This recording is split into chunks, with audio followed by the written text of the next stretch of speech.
প্রিয় শিক্ষার্থী বন্ধুরা, আজকে আমরা তোমাদের সাথে হাজির হলাম পদার্থের গঠন অধ্যায়ের লাস্ট টপিকটা নিয়ে। আজকেই আমরা এই অধ্যায়টা শেষ করে ফেলব। এখন দেখো, আমাদের আগের পড়াগুলো পড়ে ফেলছি। যারা এই ভিডিওতে নতুন তারা অবশ্যই আগের ভিডিওটা দেখে আসবে, ঠিক আছে? এখন দেখো, আমরা যেটা নিয়ে আলোচনা করব সেটা হচ্ছে আইসোটোপ। কি আইসোটোপ? এখন আমরা চারটা শব্দ পড়বো একসাথে, ঠিক আছে? প্রথমটা হচ্ছে আইসোটোপ, আইসোটোন,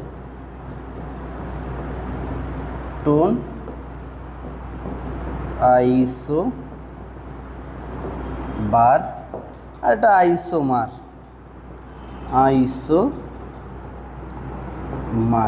ঠিক আছে? তো প্রথমেই দেখো, এই চারটা শব্দের একটা জিনিস কমন আছে। একটা জিনিস কি আছে? কমন আছে। সেই জিনিসটা কি? সেই জিনিসটা দেখো আইসো। কি? আইসো। আইসো একটা গ্রিক শব্দ, যার অর্থ হচ্ছে কি? অর্থ হচ্ছে সেম বা একই, বা আমরা এটাকে বলবো কি? সেম। ঠিক আছে?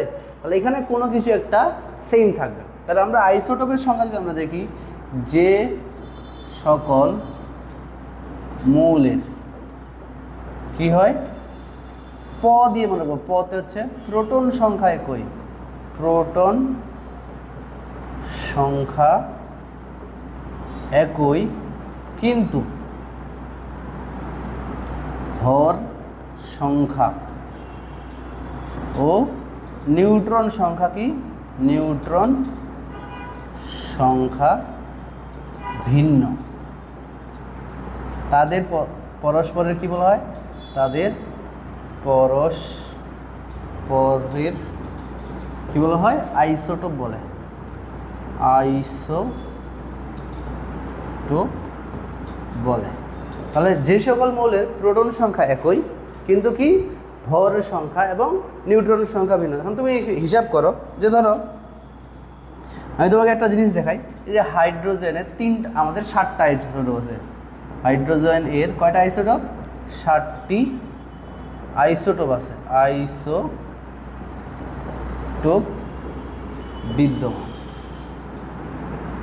বিদ্যমান,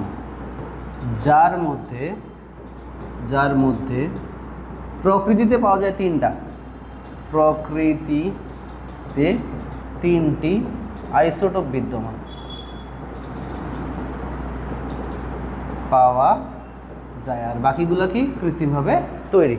আমরা যদি দেখি হাইড্রোজেনের আইসোটোপের ক্ষেত্রে, তাহলে দেখো প্রথমে হচ্ছে আইসোটোপটা হচ্ছে প্রোটিয়াম। যার যদি আমরা সংকেত দেখি, এর সংকেতটা হচ্ছে এরকম H11। 2 নাম্বার যদি আমরা আইসোটোপটা দেখি, যার নাম দেখি ডিউটেরিয়াম। যার সংকেত হচ্ছে 12। 3 নম্বরে আসে আমরা টিট্রিয়াম, H13। তাহলে এখানে আমরা যেহেতু প্রতীক থেকে যদি দেখি, এই প্রতীক থেকে আমরা বলতে পারি তাদের সবারই প্রোটন সংখ্যা কত?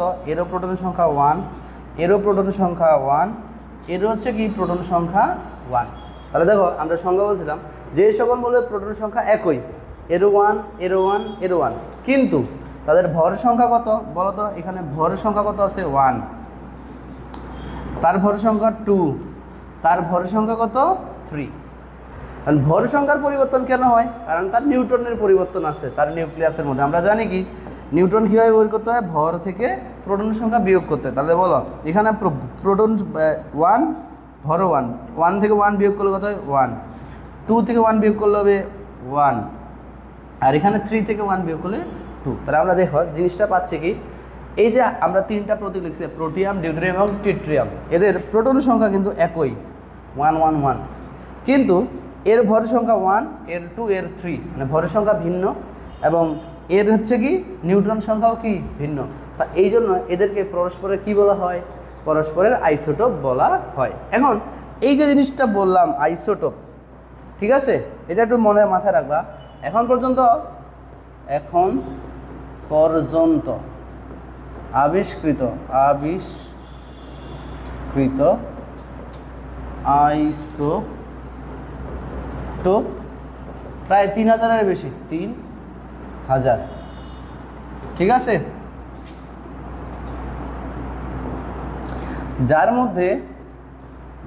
মধ্যে প্রকৃতিতে পাওয়া যাচ্ছে কত? প্রকৃতিতে আইসোটোপ আছে 1300টি। কয়টি?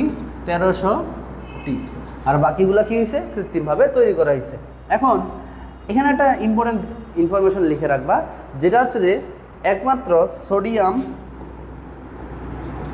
সোডিয়াম ও গোল্ড,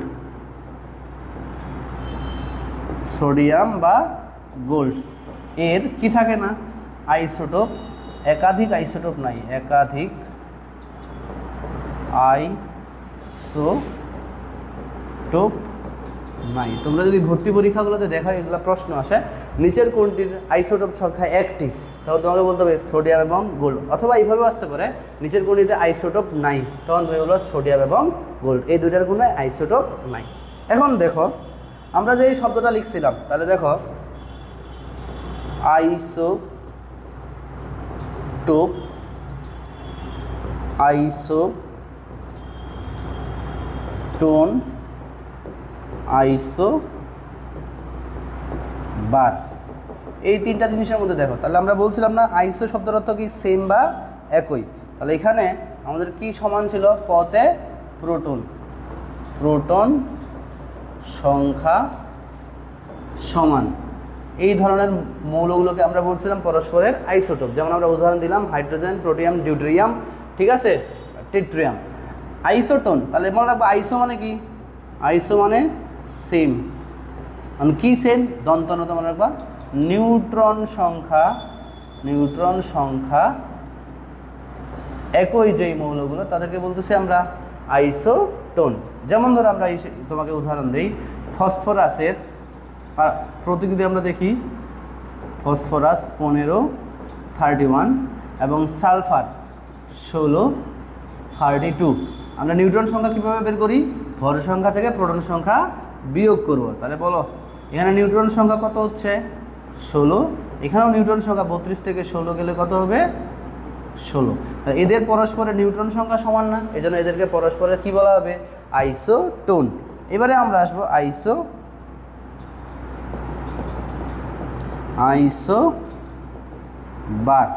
এই যে র আছে না, আইসো মানে সেম, তাহলে এখানে আমরা র দিয়ে মনে রাখবো ভর সংখ্যা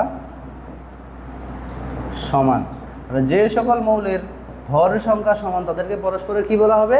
আইসোবার বলা হবে। যেমন আমরা বলতে পারি, যেমন ধরো আর্গন, এর পারমাণবিক সংখ্যা কত?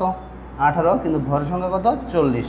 আবার ক্যালসিয়ামের কথা যদি বলি, এর পারমাণবিক সংখ্যা 20, কিন্তু ভর সংখ্যা কত? 40। তাহলে এরও ভর সংখ্যা 40, এরও ভর সংখ্যা কত?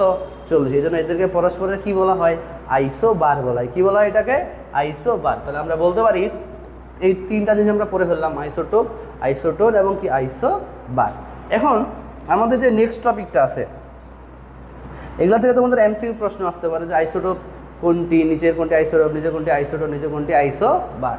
এগুলো পড়ে নিও রেডি। যে সকল মৌলের প্রোটন সংখ্যা সমান কিন্তু ভর সংখ্যা এবং নিউট্রন সংখ্যা ভিন্ন, তাদেরকে পরস্পরের কী বলা হয়? আইসোটোপ বলে।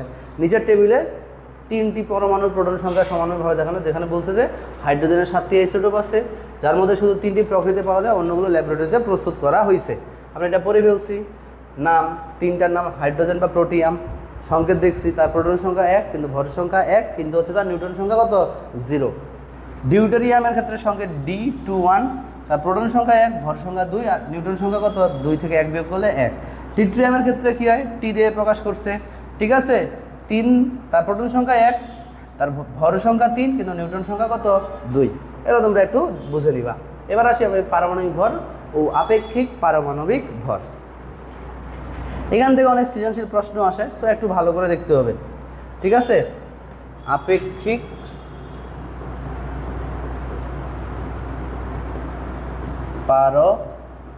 পারমাণবিক ভর, ঠিক আছে।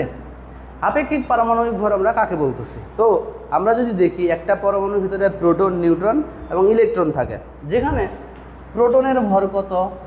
1.673 × 10⁻²4 গ্রাম।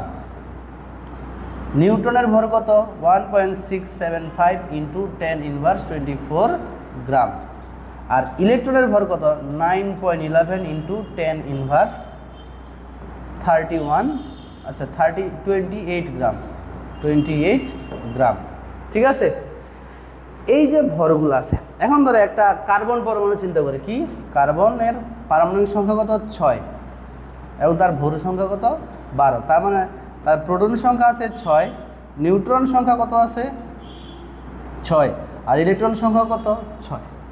তাহলে আমি যদি কার্বন পরমাণুর প্রকৃত ভর নির্ণয় করি, কি করি প্রকৃত কার্বন এর প্রকৃত ভর নির্ণয় করতে যাই, তাহলে কত হচ্ছে, আমি প্রোটন সংখ্যাকে তার প্রোটনের ভর দ্বারা গুণ করব, 6 ইন্টু কত 1.673 ইন্টু 10 ইনভার্স কত 24। প্রোটন সংখ্যার সাথে আমি কী করবো, নিউট্রন সংখ্যা যোগ করবো। নিউট্রন সংখ্যা কত 6টা আছে, 1.675 ইন্টু 10 ইনভার্স 24। এর সাথে আমি যোগ দিব ইলেকট্রনের ভরটাকে, ইলেকট্রন আছে কয়টা 6টা, ইন্টু ইলেকট্রনের ভর কত 9.11 ইন্টু 10 ইনভার্স 28। এই সবগুলাই যোগ করলে আমরা যেই মানটা পাবো সেটাই হচ্ছে তার কি গ্রাম এককে তার প্রকৃত ভর। এবং এই মানগুলো অনেক অনেক অনেক ছোট এবং ম্যাথ করতে কি হয় অনেক জটিল লাগে। ঠিক আছে, প্রকৃত ভর এইভাবেই নির্ণয় করতে হয়। যে কোনো একটা মৌলের পরমাণুতে জয়টা প্রোটন ইলেকট্রন নিউট্রন আছে, প্রোটন সংখ্যাকে প্রোটনের ভর দ্বারা গুণ করব, নিউট্রন সংখ্যাকে নিউট্রনের ভর দ্বারা গুণ করব, ইলেকট্রন সংখ্যাকে ইলেকট্রনের ভর দ্বারা গুণ করে সবগুলো যদি যোগ করি তাহলে আমরা কী পাবো প্রকৃত ভর পাবো। কথাটা ক্লিয়ার?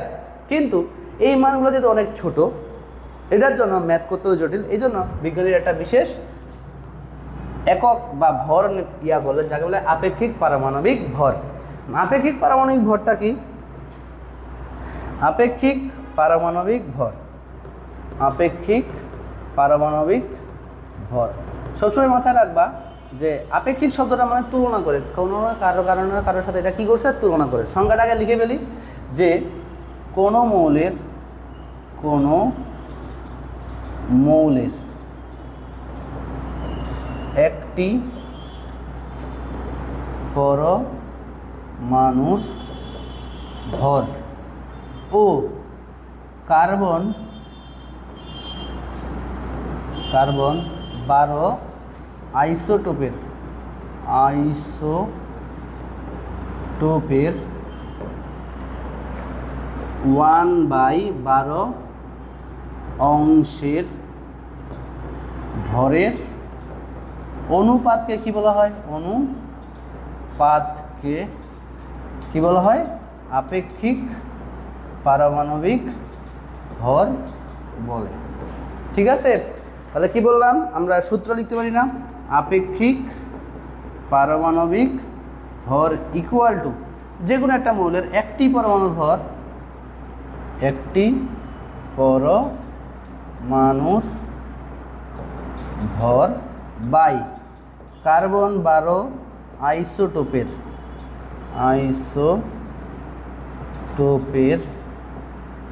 1/12 অংশের ভর। ঠিক আছে, এটাকেই বলতেছি আমরা কি আপেক্ষিক পারমাণবিক ভর। ওকে, এখন এই জায়গাটাতে একটা জিনিস মাথায় রাখতে হবে, সেটা হচ্ছে যে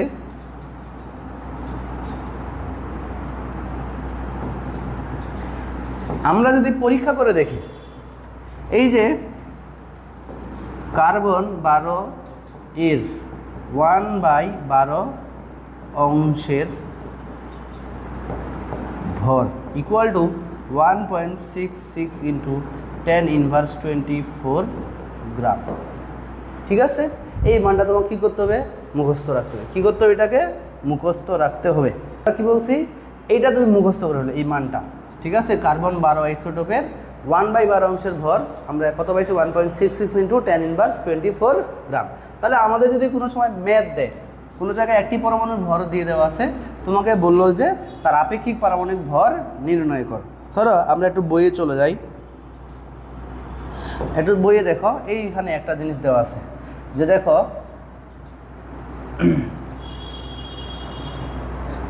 ফ্লোরিনের একটি পরমাণুর ভর হলো দেওয়া আছে এবং অ্যালুমিনিয়ামের একটি পরমাণুর ভর দেওয়া আছে। আমরা এখান থেকে অ্যালুমিনিয়ামের ইয়েটা বের করবো, আপেক্ষিক পারমাণবিক ভর বের করব। ঠিক আছে, আমরা একটু বোর্ডের মধ্যে নিয়ে যাই এই জিনিসটাকে, তারপর আরও ভালো করে বোঝাচ্ছি।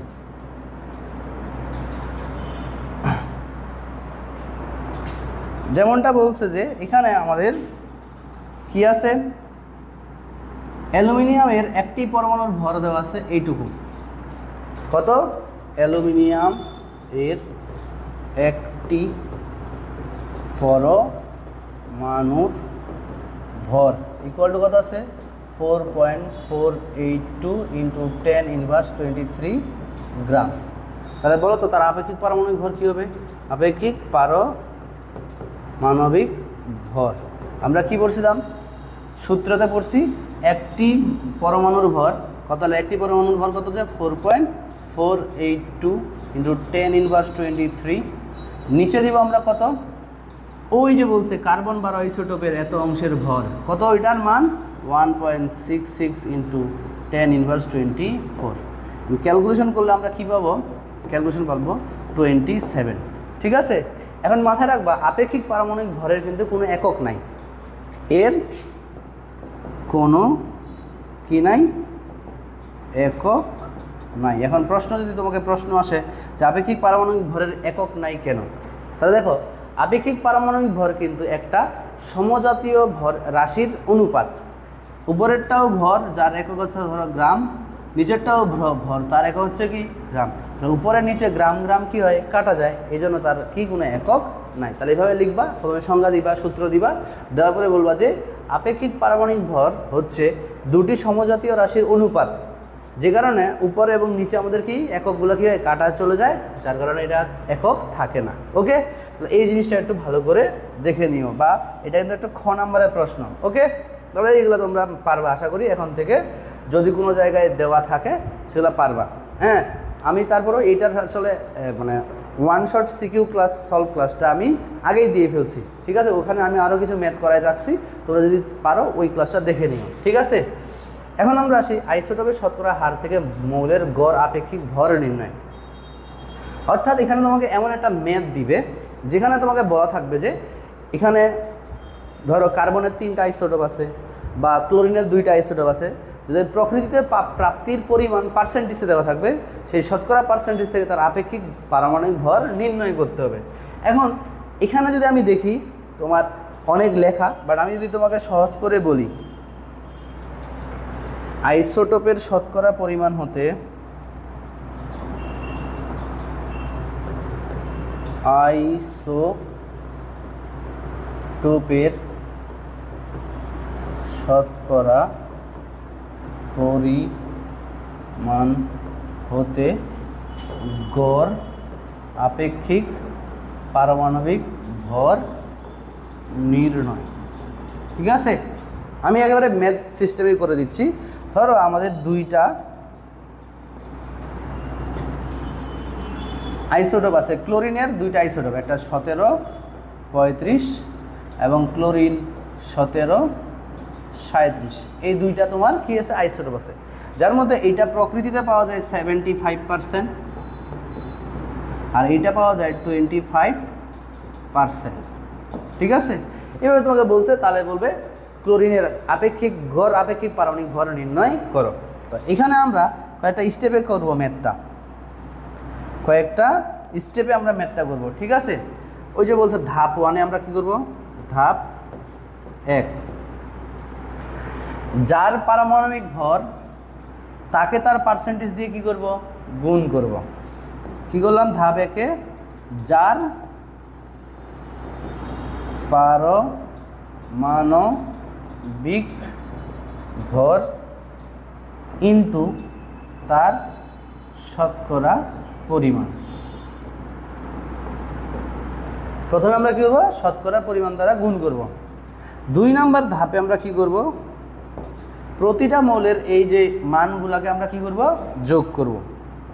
ঠিক আছে, আর 3 নম্বরে আমরা ওই যোগফলটাকে কি দিব? 100 দ্বারা ভাগ। তাহলে কি পারমাণবিক ভর ইন্টু পার্সেন্টেজ এর সব মান কী করব, সব মানের যোগফল করবো। কী করবো, যোগফল। আর ধাপ 3-তে কী করব, এই যে যোগফল ভাগ কত আমরা কি করব, 100। ঠিক আছে, যোগফলকে আমরা কি করব, 100। কারণ এইভাবে যদি তুমি না করে, তোমাদের বই এইভাবে আছে, আমরা আরেকটু সহজ করে করতে পারি। ডিরেক্ট আমরা লিখব এইভাবে, আপেক্ষিক পারমাণবিক ভর। তাহলে আমরা কি করব, শতকরা পার্সেন্টেজ ইন্টু পারমাণবিক ভর দিয়ে সবগুলোর এর যোগফল বাই কত, 100। ঠিক আছে, এখন এটাকে আমরা কি করব, এইভাবে দেখো, এই যে এই দুইটার ক্ষেত্রে আমরা আপেক্ষিক পারমাণবিক ভর নির্ণয় করব। তাহলে আপেক্ষিক পারমাণবিক ভর কীভাবে করব, তার পারমাণবিক ভর কত 35 ইন্টু তার পার্সেন্টেজ কত 75, হ্যাঁ, প্লাস এই আইসোটোপটাতে গেলাম, তার কত পারমাণবিক ভর 37 ইন্টু তার পার্সেন্টেজ কত, 37, তার পার্সেন্টেজ কত 25, যোগ করব, দিয়ে কত দিয়ে দিব, ভাগ 100। ঠিক আছে, দেখবে কত আসছে, 35.5। ক্যালকুলেশন করলে কত আসবে, 35.5। এরকম করে তুমি করতে পারো, এইভাবে না লিখে। যে তোমাদের বই দেখো ধাপ ধূপ করে দিছে, যে ধাপ 1 প্রথমে কোনো মৌলের প্রত্যেকটি আইসোটোপের ভর সংখ্যা এবং প্রকৃতিতে প্রাপ্ত ওই মৌলের আইসোটোপের শতকরা পরিমাণ কী করতে হবে, গুণ দিতে হবে। ধাপ 2 প্রাপ্ত গুণফলকে যোগ করতে হবে। ধাপ 3 প্রাপ্ত যোগফলকে কত দিয়ে ভাগ করতে হবে, 100 দ্বারা ভাগ করলেই আমরা পেয়ে যাচ্ছি। তো এই যে দেখো এখানে একটা উদাহরণ দিচ্ছে, প্রকৃতিতে ক্লোরিনের 2টা আইসোটোপ আছে, ক্লোরিন 35, ক্লোরিন 37। এর মধ্যে 35টা হচ্ছে কত 75% পাওয়া যায়, আর 37 আইসোটোপটা 25% পাওয়া যায়। কীভাবে নির্ণয় করবা, 35 × 75 প্লাস 37 × 25 ভাগ দিবা 100 দিয়ে, 35.5 চলে আসছে। ওকে, এখন একটু দেখি আরেকটা আমরা করি, উদাহরণ 2। এটা আমি নিজের মতো করে বানাই দিচ্ছি। ধরো এরকম করে কার্বনের 3টা আইসোটোপ আছে, কার্বন 6, 12, কার্বন 6, 13, কার্বন 6, 14। ধরো এরকম করে 3টা আইসোটোপ আছে। এর পার্সেন্টেজ দেওয়া আছে 88%, এর পার্সেন্টেজ দেওয়া আছে তোমার 6%, আর এর পার্সেন্টেজ দেওয়া নাই। ঠিক আছে, কি বলছে, 3টা আইসোটোপ আছে, যার মধ্যে এই আইসোটোপের পার্সেন্টেজ দেওয়া আছে, এর পার্সেন্টেজ দেওয়া আছে, এর পার্সেন্টেজ দেওয়া নাই। তো মাথায় রাখবা যে আইসোটোপগুলার শতকরার পরিমাণ মানে কি, তাদের মোট পার্সেন্টেজ হচ্ছে কত, 100। মোট পার্সেন্টেজ কত, 100। তাহলে তুমি কি করবা, তুমি প্রথমেই এটার আইসোটোপের মান নির্ণয় করবা। তাহলে এর হচ্ছে কত, 88%, এর কত 6%। তাহলে এর কত হবে বলো তো, 100, মানে যেহেতু মোট যোগফল হচ্ছে কত, 100। তাহলে 100 মাইনাস কত হবে, 88 প্লাস 6, তার মানে এখানেও কত আসতেছে, 6%।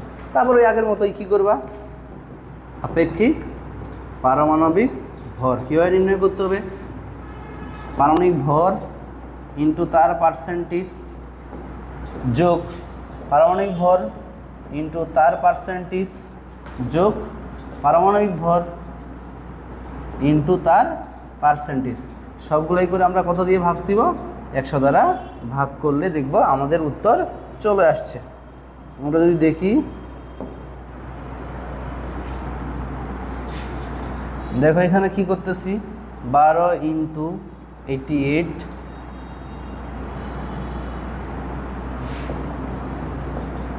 প্লাস 13 × 6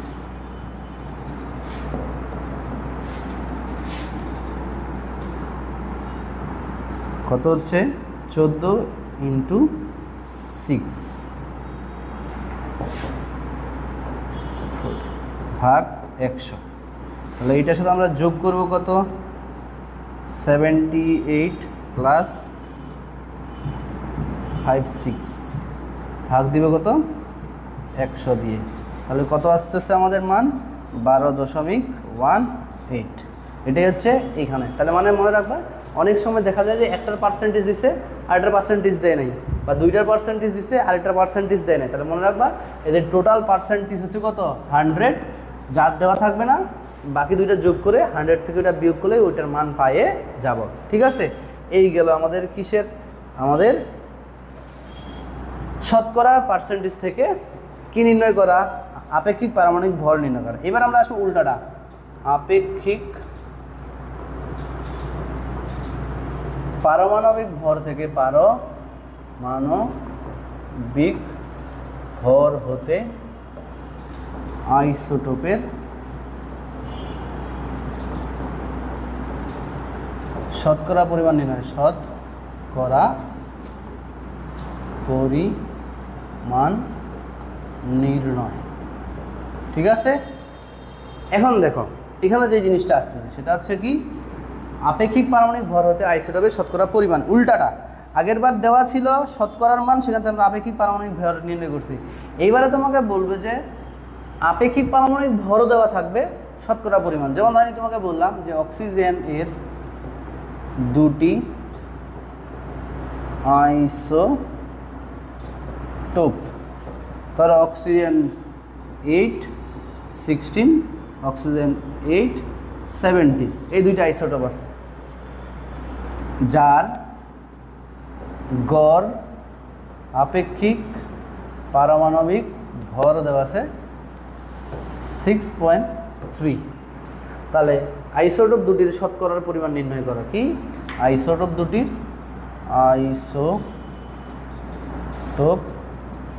দুটির শতকরা পরিমাণ নির্ণয় করো। ঠিক আছে, তাহলে এখন আমি কি জানি এই দুইটার আইসোটোপ কত, কত পরিমাণে প্রকৃতিতে আছে শতকরা পার্সেন্টেজ, জানি না। তাহলে আমি যেহেতু জানি না, সবসময় মনে রাখবা অজানার জিনিসকে আমরা কি ধরি, এক্স। তাহলে আমরা ধরে নিলাম এর শতকরা পরিমাণ হচ্ছে X%। ভালো কথা।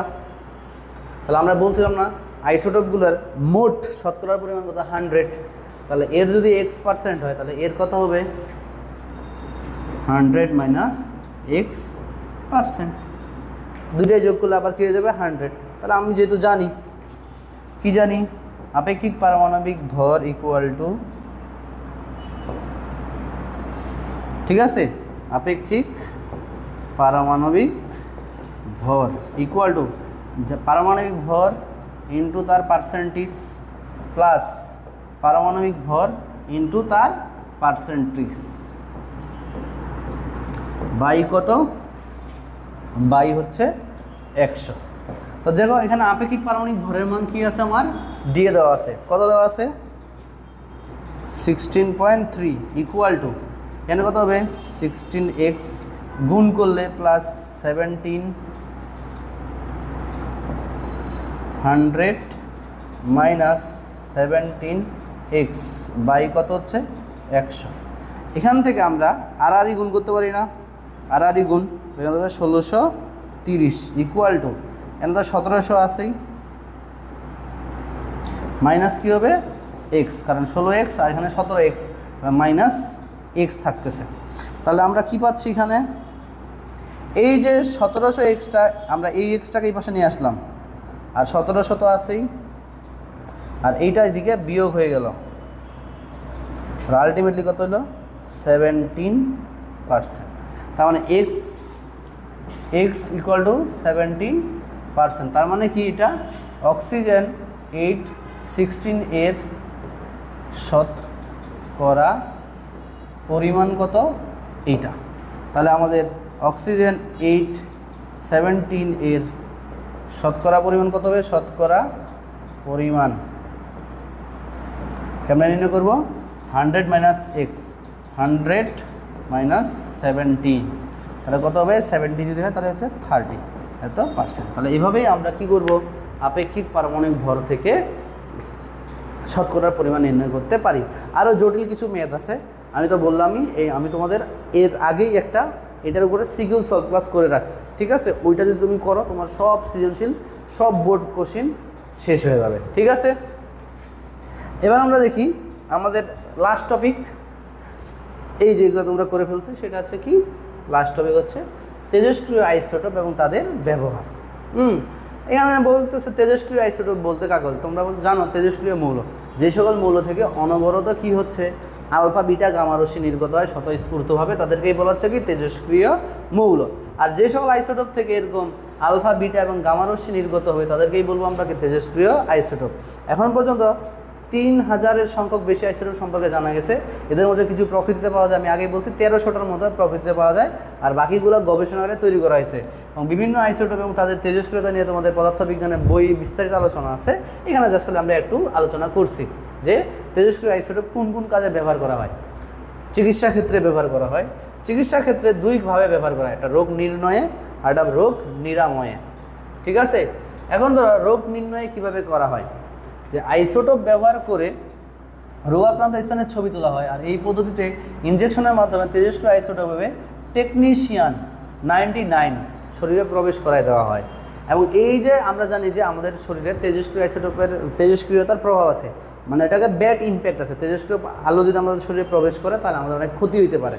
কিন্তু এই যে বলছে টেকনিশিয়াম আইসোটোপটা আছে যার আয়ুষ্কাল অনেক কম, বা তেজস্ক্রিয় আইসোটোপ টেকনিশিয়াম 99-এর লাইফ টাইম হচ্ছে কত 6 ঘন্টা, তাই সামান্য সময়ের জন্য এই তেজস্ক্রিয়তা শেষ হয়ে যায় বলে এটা অনেকটাই নিরাপদ। কিভাবে করে এটা কাজ, যে আইসোটোপ যখন শরীরের বিভিন্ন নির্দিষ্ট স্থানে জমা হয় তখন তেজস্ক্রিয় আইসোটোপ গামা রশ্মি বিকিরণ করে, তখন বাইরে থেকে গামা রশ্মি শনাক্তকরণ ক্যামেরা দিয়ে ওই স্থানের ছবি তোলা হয়, আর এই ছবিটার সাথে নর্মাল ছবির মিল করলে আমরা যদি কোনো ব্যতিক্রম দেখতে পাই তাহলে বুঝবো রোগ আছে। এটা গেল রোগ নির্ণয়ে। এবার সেই রোগ নিরাময়ে তেজস্ক্রিয় আইসোটোপ ব্যবহার করে অনেক ধরনের রোগ থেকে আমরা কি পাই, মুক্তি পাই। যেমন ধরো তেজস্ক্রিয় আইসোটোপ আয়োডিন 131 সমৃদ্ধ দ্রবণ পান করানো হয়, তা এতে এই আইসোটোপ থাইরয়েডে পৌঁছায় এবং এই আইসোটোপ থেকে বিটা রশ্মি নির্গত এবং থাইরয়েডের ক্যান্সার কোষকে কী করে দেয়, ধ্বংস করে দেয়। তাহলে এত কিছু পড়ার দরকার নেই, তুমি মনে রাখবা আয়োডিন 131 আইসোটোপ কী করে, আমাদের থাইরয়েডের ক্যান্সার কোষকে ধ্বংস করে। মানে থাইরয়েডের চিকিৎসা কোনটা ব্যবহার করা হয়, আয়োডিন 131। এছাড়াও দেখো ইরিডিয়াম আইসোটোপ ব্রেন ক্যান্সার নিরাময়ে ব্যবহার করা হয়। তাহলে তোমাকে প্রশ্ন আসতে পারে ব্রেন ক্যান্সার নিরাময়ে কোনটি ব্যবহার করা হয়, তখন ইরিডিয়াম।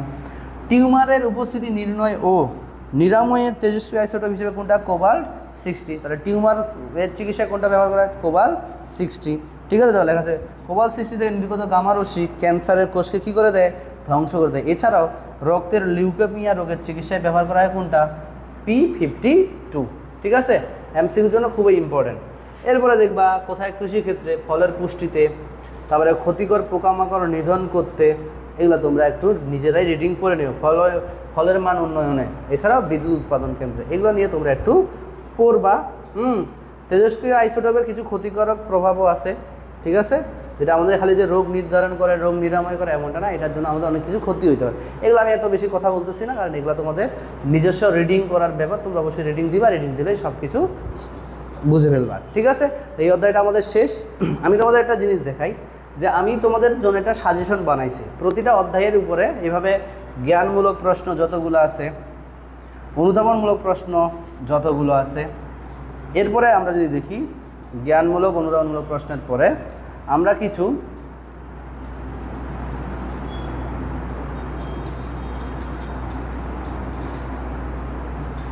নমুনা সৃজনশীল প্রশ্ন তুলে ধরছি। এই অধ্যায়ের উপরে কী কী প্রশ্ন আসতে পারে, বোর রাদারফোর্ড পরমাণু মডেলের উপর ভিত্তি করে বোরের পরমাণু মডেল, রাদারফোর্ডের পরমাণু মডেল আলোচনা করো, দুইটার মধ্যে পার্থক্য, দুইটার মধ্যে কোনটা বেশি উন্নত, ঠিক আছে কি না? এরপরে আমাদের টাইপ 2-তে কী আছে, কৌণিক ভরবেগ, শক্তি শোষণ এবং বিকিরণ, এই রিলেটেড কিছু ম্যাথ, কোয়ান্টাম সংখ্যা এবং ইলেকট্রন বিন্যাস রিলেটেড কিছু সৃজনশীল প্রশ্ন, এবং ইলেকট্রন বিন্যাসের ব্যতিক্রম নিয়ম থেকেও কিছু সৃজনশীল প্রশ্ন আসে। এবং আমাদের লাস্ট টপিক হচ্ছে এই যে আজকে যেটা বললাম, আপেক্ষিক পারমাণবিক ভর নির্ণয়। এই যে দেখো এখানে 1, 2, 3টা আমি প্রশ্ন দিছি, ঠিক আছে? তোমরা যদি এগুলা করো, এবং ধরো আরেকটা সৃজনশীল দিছি দৃশ্য আইসোটোপ এবং তেজস্ক্রিয় আইসোটোপ, এই সৃজনশীলগুলো যদি সলভ করো তাহলে তোমাদের এই অধ্যায় নিয়ে আর কোনো টেনশন নেই, এক্সট্রা করে কোনো বোর্ড কোশ্চেন পড়া লাগবে না, এগুলো কভার করলেই সব কিছু শেষ হয়ে যাবে। তো এইটার উপরে আমি সলভ ক্লাস অলরেডি আপলোড দিয়ে দিছি, তোমরা অবশ্যই সেই ক্লাসটা দেখবা। ততক্ষণ পর্যন্ত ধন্যবাদ সবাইকে।